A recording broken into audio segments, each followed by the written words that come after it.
Every Christmas, we see sparkling decoration and grand Christmas trees tall like bright, graceful. But sometimes the most beautiful Christmas tree is the biggest one. Sometimes it's the smallest, the quiet one made with care, memory, and love. This is the story of the little Christmas tree of wishes, a tree not found in a store but made from things once forgotten.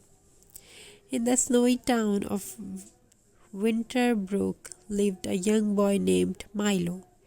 Milo lived with his mother in a tiny little home. Money was scarce, but laughter was abundant. Every Christmas, Milo and his mother would walk through the town square to see the grand Christmas tree that stood tall in the center. Lights twinkling, ornaments sparkling like stars, but this year things were different. The town had fallen into hard times. Shops were closing, streets were quieter, and the grand tree was never put up. There were no lights, no decorations, no music. It felt like Christmas had forgotten Winterbrook. Milo ideas. Once evening, Milo noticed his mother sitting quietly by the window, tired, sad. He wished he could make her smile again. He looked around the room.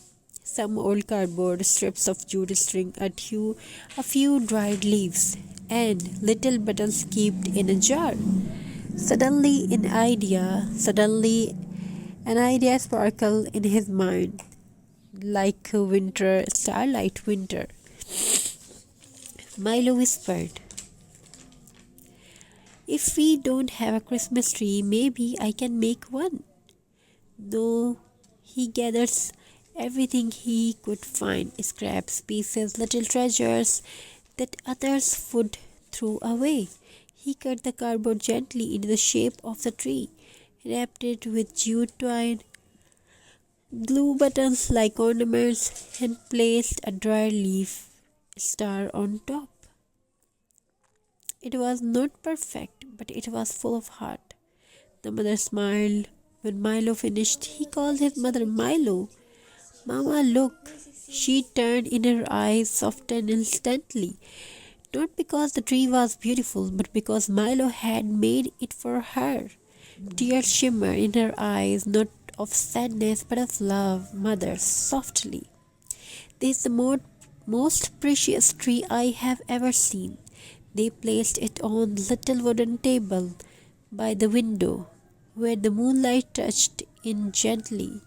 Christmas returned to their home. The town learned the magic.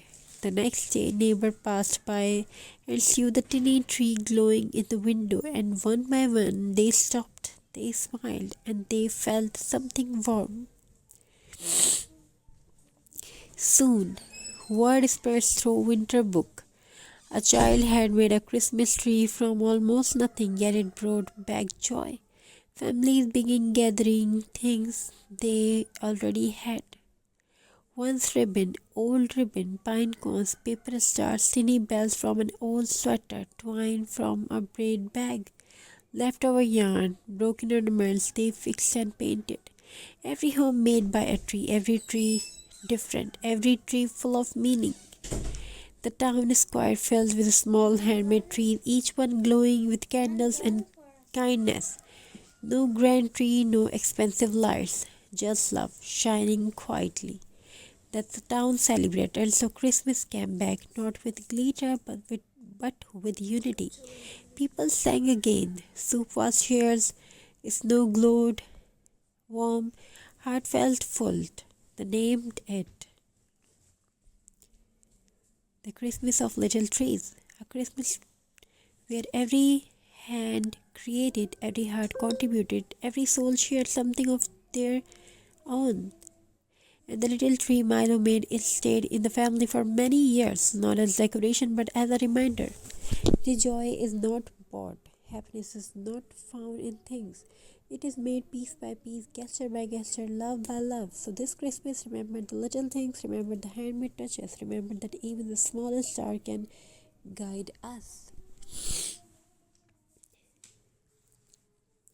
Happy festival. May your heart be warm and your tree, no matter how small, shine brightly. May your home fulfilled with love, happiness, creativity, and many more you want to have in your life. All wishes come true. Thank you. Be a part of this journey.